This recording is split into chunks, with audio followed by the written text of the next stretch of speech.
welcome to the Unhinged Podcast with Coach and Tom. Tonight, I'm presenting by myself. This is the podcast where we be doing that bullshit. So, this week, I'm discussing cerebral palsy awareness as it is the end of March. So, it is the end of my birthday month. Aww. The end of Cerebral Palsy Awareness Month. Aww. And it's also the end of the Easter holiday season. Aww. All right. So, cerebral palsy awareness, why it's important. It's important just to get to know and learn each other and other people and what they have to deal with and their struggles. That way we can better be able to empathize with them, be able to, as I would say, connect with them. And just build that foundation of both friendship, camaraderie, I was about to say filth, frith, and things of that nature. So I'm going to go through 11 things to know about cerebral palsy. I'm going to hit on a couple things where some benefits that a person with a disability might be able to um, gain access to if they knew about it. And then I'm also going to show a couple YouTube videos. Also, using a new platform. It's called StreamYard. So, if this seems a little buggy, bear with me. I'm learning a new system. All right. Be back with y'all shortly. All right. And we're back. So, this next segment, it's going to be 11 things to know about cerebral palsy. This information comes from the CDC. So, the Centers for Disease and Control and Prevention. So, without further ado, let's get started with this list here. Me, being a person with cerebral palsy, I'll be able to hopefully, I help, blah. Hopefully, I'll be able to give uh, some feedback and some anecdotes here and there. All right. So, number one, cerebral palsy is a group of disorders that affects a person's ability to move and maintain balance and posture. That is true. My balance and my posture are somewhat off. When it comes to my balance, I have to use a walker to maintain my balance while standing up, and my posture can't. I walk with what's called a scissors gait, so I walk with a little bit of a squat. CP is the most common motor disability of childhood. About 1 in 345 children have been identified with CP, according to estimates from the CDC's Autism and Developmental Disabilities Monitoring Network. CP is more common among boys than girls. I'm a boy. Uh, and more common among black children than among white children. I am black. Most, about 75 to 85% of children with CP have spastic CP. This means their muscles are stiff, and as a result, their movements can be awkward. So that is also true. My muscles in my legs are very stiff. They're very tight, which makes me shorter than most people. Currently, I stand at a height of about 5'2". If my tendons were lengthened and the pressure was released, I'd be standing at about 5'11", 6 foot. Simply because I've had that procedure done before, and that was back when I was 14 and I wasn't finished growing. So back then, I was standing at about 5'9", and I would like to think that I've grown a bit since then because I did have those growing pains until I was about 19. Let's see. Over half, about 50 to 60 of percent of children with CP can walk independently. So I kind of sort of can. So I have to use my walker for long distances, but I can walk around like my apartment in small areas without my walker confidently. So many children with CP have one or more additional conditions or diseases along with CP, known as co-occurring conditions. I don't have that I know of. I don't have any co-occurring conditions. For example, about 4 in 10 children with CP also have epilepsy. I don't have a history of epilepsy, and about 1 in 10 have autism spectrum disorder. Most, number 7, Most CP is related from brain damage that happened before or during birth. It is called congenital CP. The following factors can increase the risk for congenital CP: being born too small, too early, being born a twin or multiple birth, being conceived by in fertilization or assisted reproductive technology, having a mother who had an infection during pregnancy, having kernicterus, kernicterus, a type of brain damage that can happen when severe newborn jaundice goes untreated.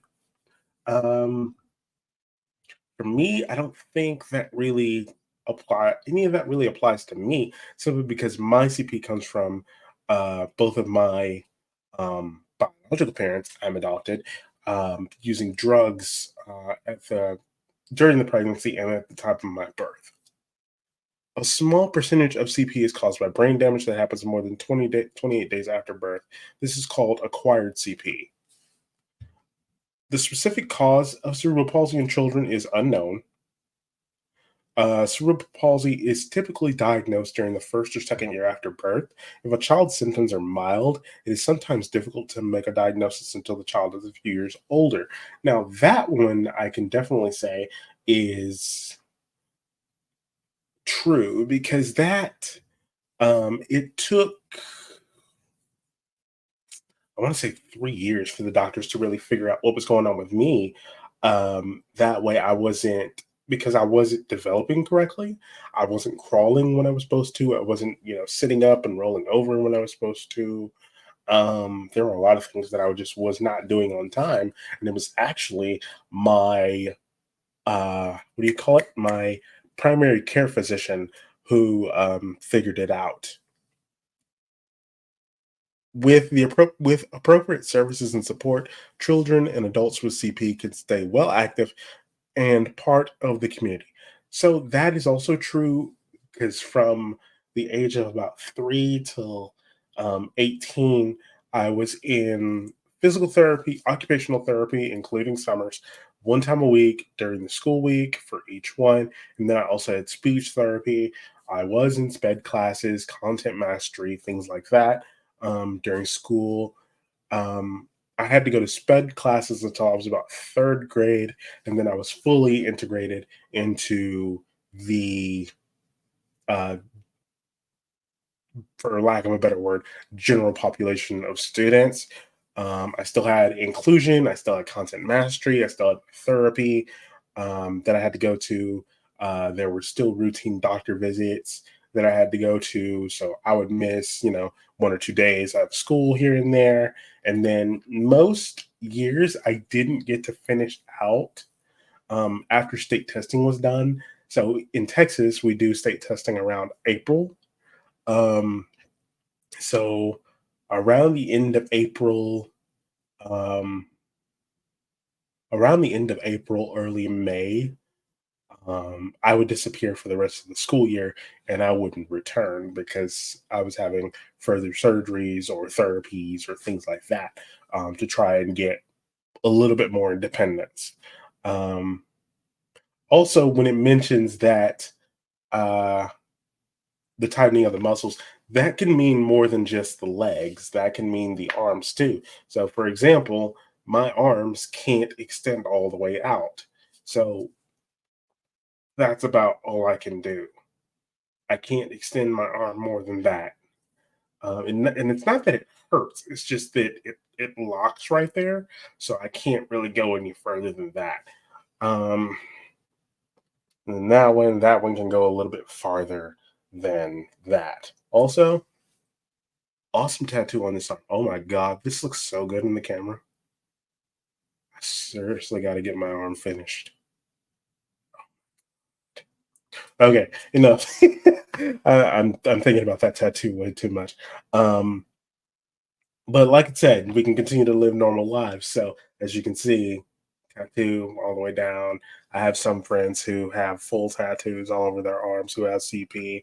Um, One of my friends in the UK, Bradley Gleave, he is one of the UK's strongest men that has cerebral palsy. So he's a superstar in his own right. Um, and then I've gone to college. I've lived. all through school, done all the things, graduated with a degree, all that good stuff.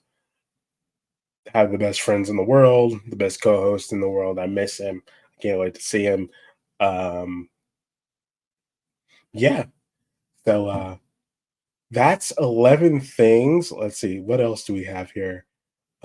It talks about developmental screenings, if you're concerned, early intervention in school services. So for school services, there's like 504, SPED, IEPs, things like that, that you can get in contact with your school districts for. If you have CP and you feel like you need that assistance, or if you have a child with CP that you feel like needs that assistance, definitely drop that uh, uh, drop that notice to the school and let them know, and go from there. Now, CP is not genetic, it's not hereditary. So once I have children, they will not have to deal with the things that I've had to deal with. They will not have to go through my hardships. Um,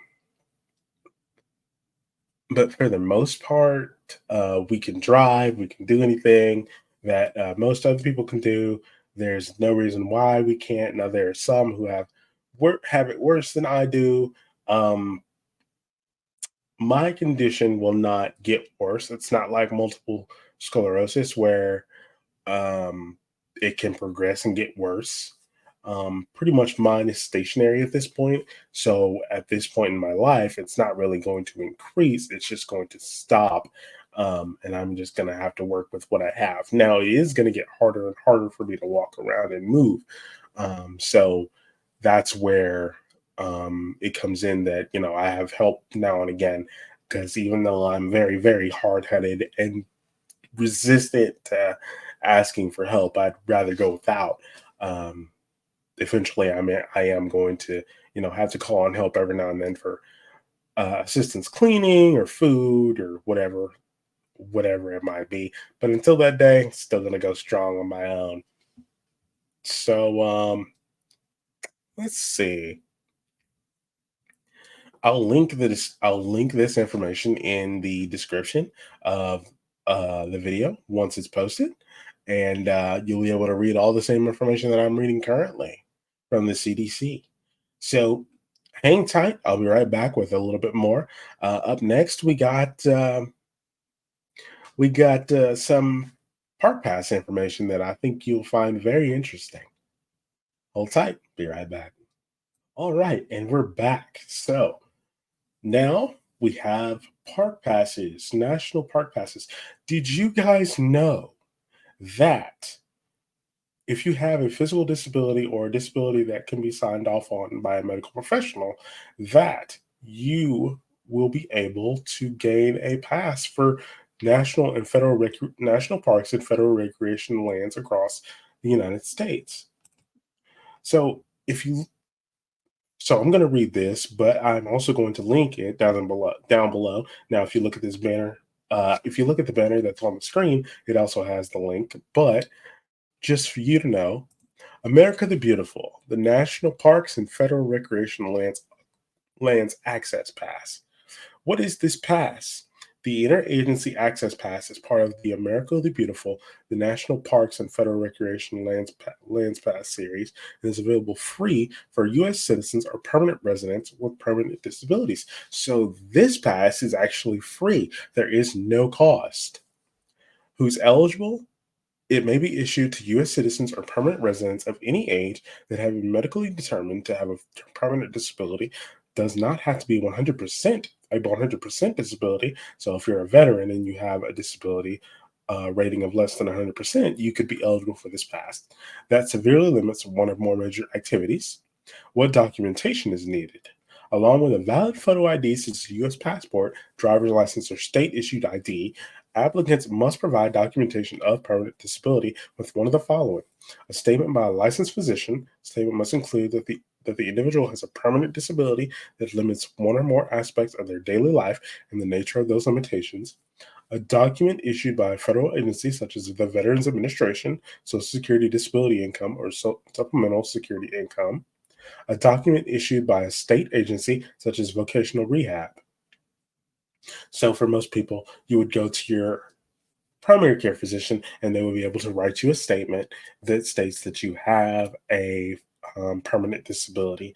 Or if you're a veteran, you can go to the Veterans Administration or Social Security Disability Office and get a statement. Now, where can you get it? You can get it in person at a federal recreation site. You can get the pass online. Um, and there's also some frequently asked questions. So I'm going to go ahead and let's look into this. Let's see. So there's the annual pass, senior pass, access pass, military passes, fourth grade pass, volunteer pass. So I believe we're going to be under the access pass. Let's see. So the access pass use. What if my access pass is lost, stolen, or damaged? If lost or stolen, you'll need to apply for another one. If damaged, it can be replaced as long as a portion of the pass is identifiable and you can show proper identification. How do you show your pass at a site that doesn't have an entrance station?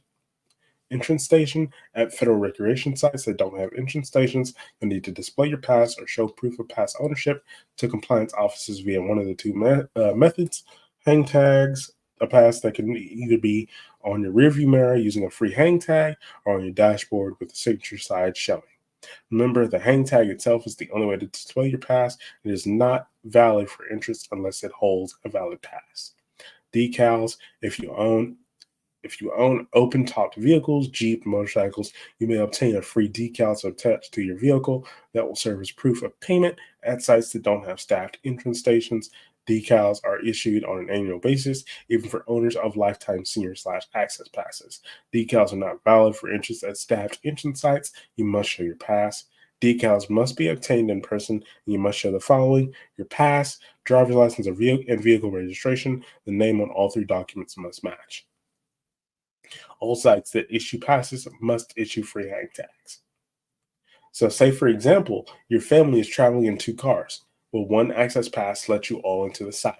No. Only the vehicle with the pass owner is covered. The second vehicle is subject to an entrance fee or buy or must have or buy a second pass. What about motorcycle drivers who have an access pass? An access pass permits entrance for one motorcycle.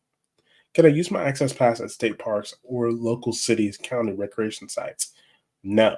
The access pass is valid only at participating federal recreation sites. Who's admitted with the access pass? The access pass admits the pass owner and passengers in a non-commercial vehicle at per vehicle fee areas and pass owner plus 3 adults, not to exceed 4 adults, where per person fees are charged. Children under 16 are always admitted free. What if you forget to bring it? You will be required to pay applicable entrance or standard amenity fees. If I have more than 4 people in my car, how many passes do I need? One pass covers the vehicle at sites that charge per vehicle. At per person sites, the applicable fee will be charged for each additional person.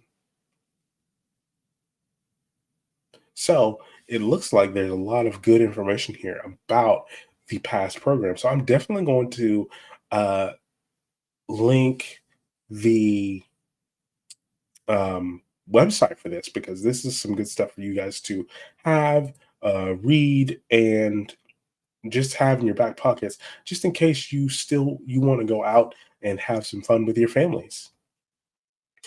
So, an overview of the Access Pass: it's a free lifetime pass available to U.S. citizens or permanent residents of the United States that have been medically determined to have a permanent disability.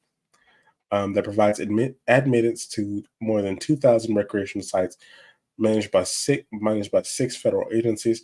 At many sites, the Access Pass provides the pass owner a discount on expanded amenity fees such as camping, swimming, boat launching, and guided tours. Can my permanently disabled child get an Access Pass? Yes, there is not an age requirement for the pass.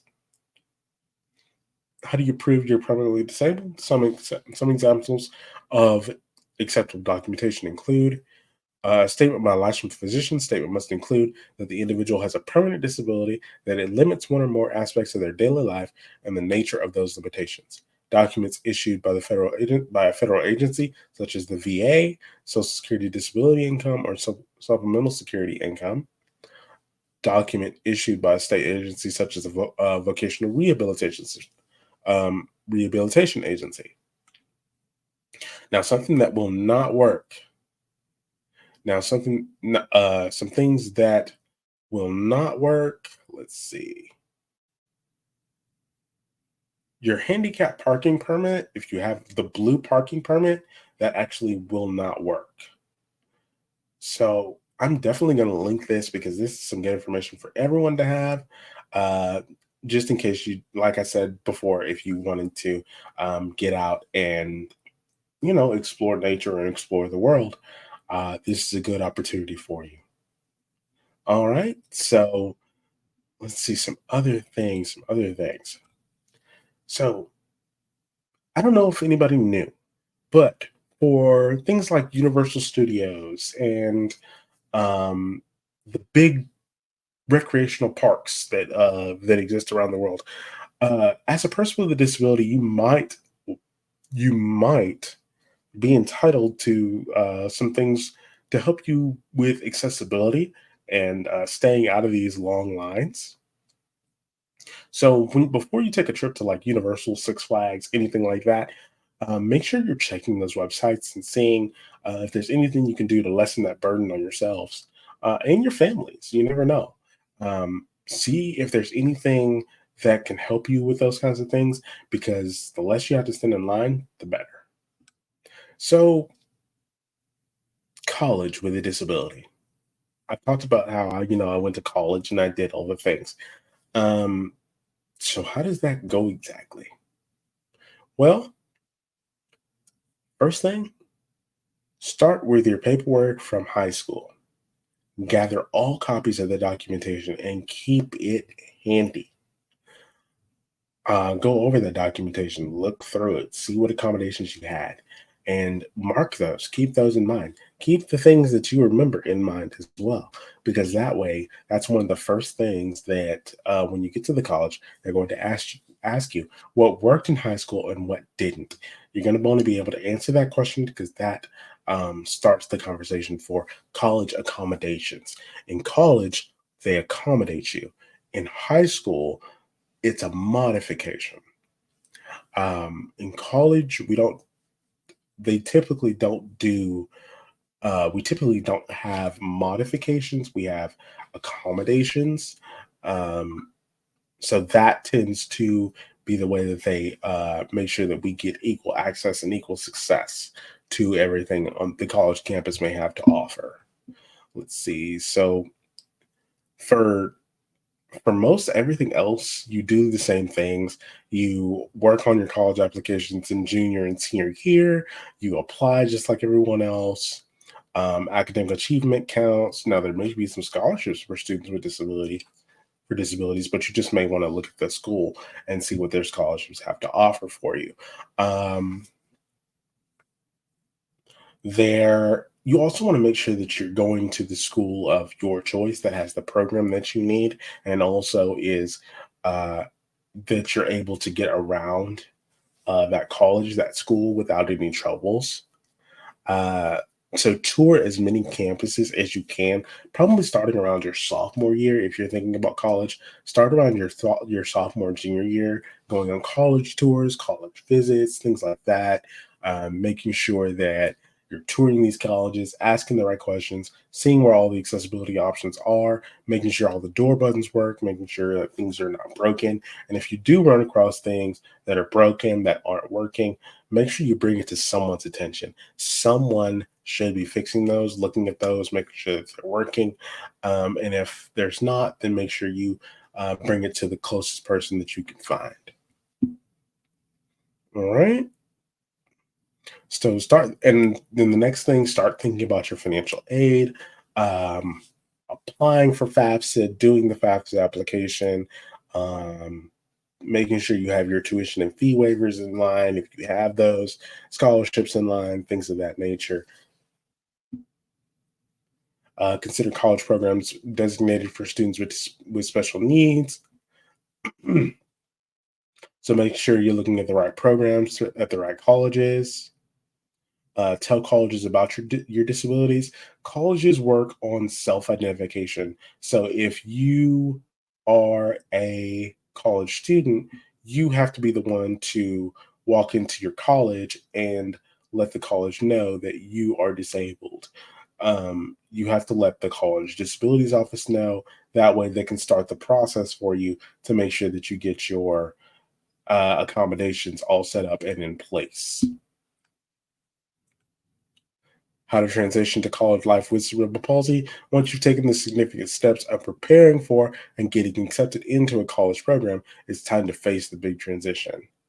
For all teens heading off to college, this time is an essential transition to adulthood and a more independent way of living. It can be a struggle for anyone, but it may be more challenging or frightening for teens with cerebral palsy. Here's some things to keep in mind for both parents and students. Start planning for this transition during high school.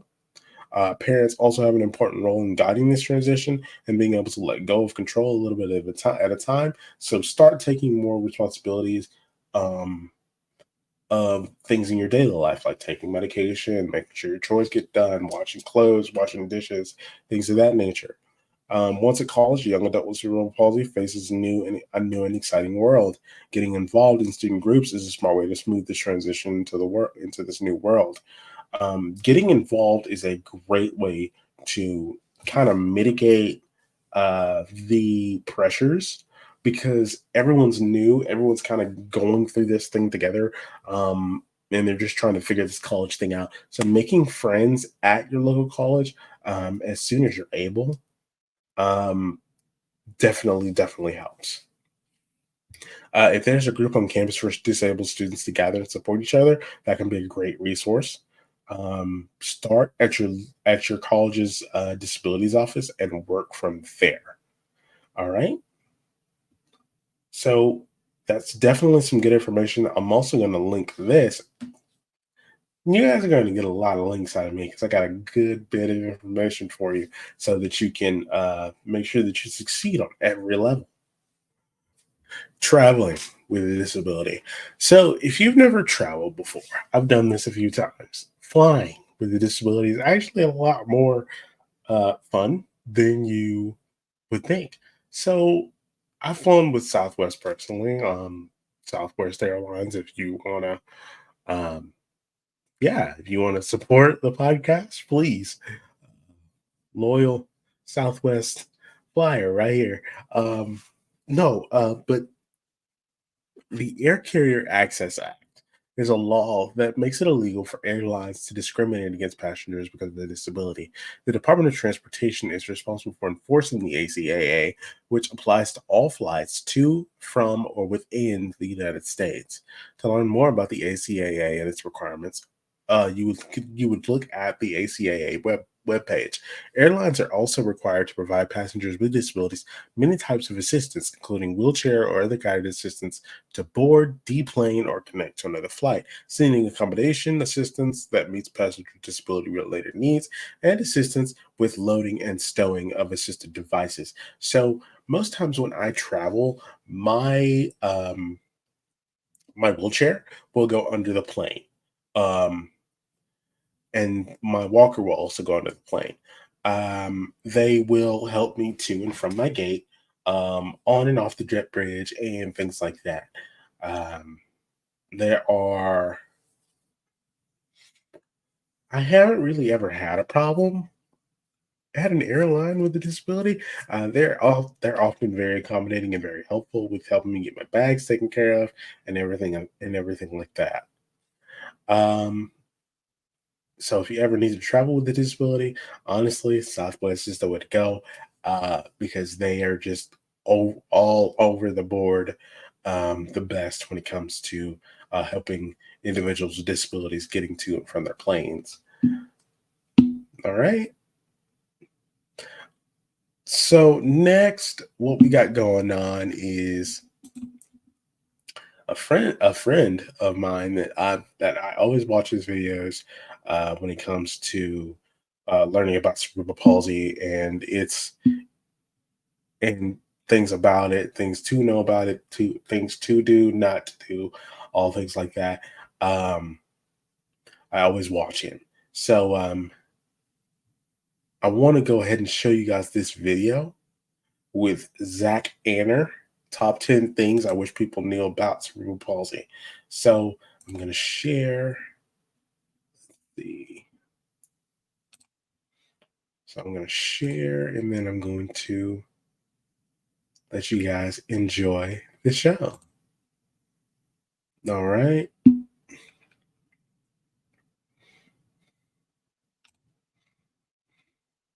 Hi, I'm Zach Yanner, and the Cerebral Palsy Foundation asked me to help them promote the show Speechless by giving a list of my top 10 things I wish people knew about CP. I don't really know if I can come up with a list of 10 things, but I'm going to try. Okay, number one, just because I'm in a wheelchair doesn't mean that you can pet me like a dog. I'm not a dog, and I know it seems nice and I'm at dog height, but that doesn't make me a dog. And just because I like to pee outside sometimes, that doesn't make me a dog.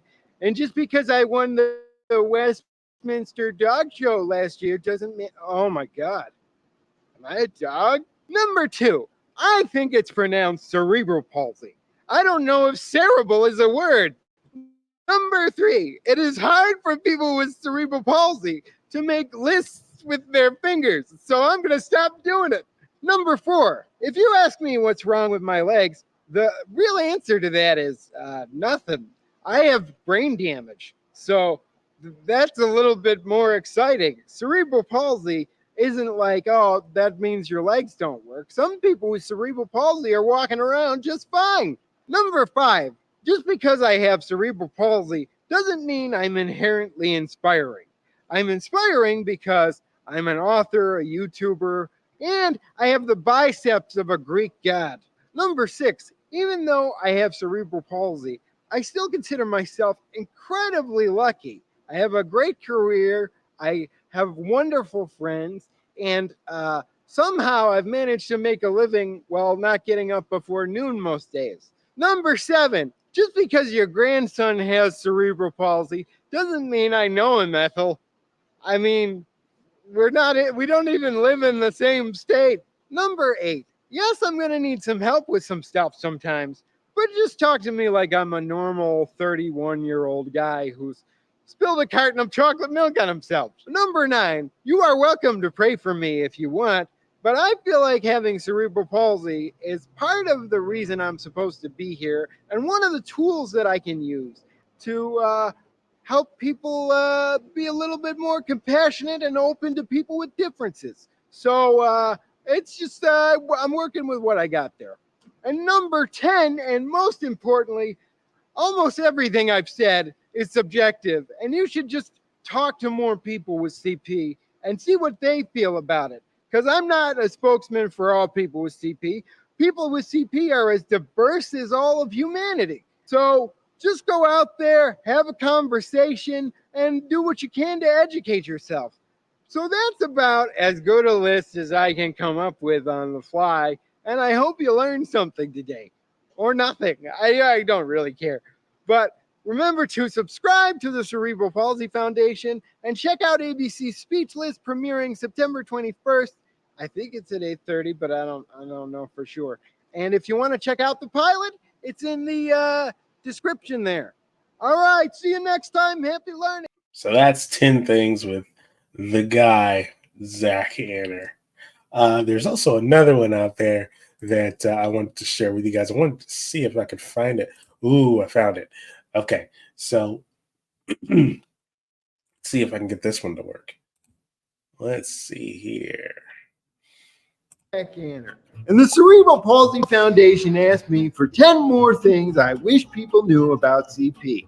So let's give it a shot. Number one, cerebral palsy shows up differently in different people. Some people have mild cases, other people are nonverbal. I have spastic quadriplegia, which means I got all four limbs on my bingo card. Number two, CP is something you're born with. You don't get it later in life. Like, I came out of the box like this. Well, not exactly like this. I obviously grew a bit and got some shirts and stuff. Going through a denim phase right now, so. Number three, accessibility benefits everyone. Like, have you ever tried to move apartments without an elevator or go through a turnstile with a stroller? If I can't get into your home for your dinner party, how am I supposed to bring my world famous dish of Charm and Whip. Charm and Whip are what I named the carp I put in my fish jello. But seriously, people with disabilities bring a lot to the table. Not just jello, some other things too. Number 4, don't touch my joystick unless I consent. Seriously, this is a 350-pound machine, and it has taken me years just to be okay at driving it. Number 5, in 80% of cases, the cause of CP is still unknown. I always thought it was due to a lack of oxygen to the brain during birth, but I guess that's not true. Luckily, I know exactly how I got my CP. So there was this enchanted sea witch who said that if she gave me cerebral palsy, in return, I would get a beautiful singing voice. Ah, ha, ha, ah, ha, ha, ah, ha, ha. Worth it. Number 6, CP is a lifelong deal. And what's funny about that is when I was little, I went to physical therapy and occupational therapy. But now that I'm older, there are like no guidelines of how I'm supposed to take care of this awesome bud. Like, do I trim it? Do I water it? Or what? It's not like I grew out of cerebral palsy. In many ways, I feel like I'm just coming into my palsy in my 30s. Number 7, just because I use a wheelchair doesn't mean I can't feel my legs. Ooh, it feels nice. Number 8, CP makes life take longer. And I have to have patience with myself.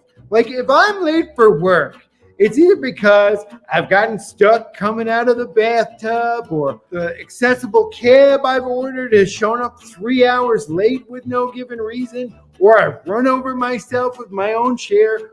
All valid, completely CP related reasons for being late to work. Number 9! Asking for help does not make you helpless. For instance, I did laundry the other day and it took me like 5 hours. And instead of taking 10 more hours to fold it, I called up my friend James. I said, "Hey, Jimmy boy, do you want to come over and watch Encanto? What's this pile of laundry doing here?" "Uh-oh. Well, I guess you could fold it. Thanks." Number 10. We did it. This is a big one. Despite being the most common lifelong motor disability affecting more than 1 million Americans and 1 in 345 kids, there is no dedicated funding for cerebral palsy research at the national level. None. $0. And adjusting for inflation, that's even less.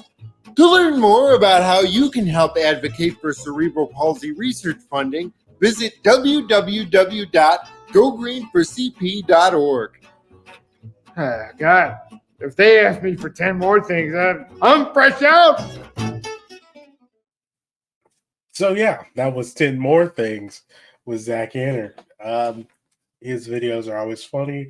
They're always great. I always have a great time with his videos and just hearing what he has to say on the subject, because it's always nice to get somebody else's perspective and how they live life and how they're able to laugh about these kinds of things. That's the biggest bit of advice when it comes to awareness. Be able to laugh about our situation, about your situation, about any situation. Because humor is what helps us get through this at the end of the day. And I don't know if I would have ever gotten through it without it. But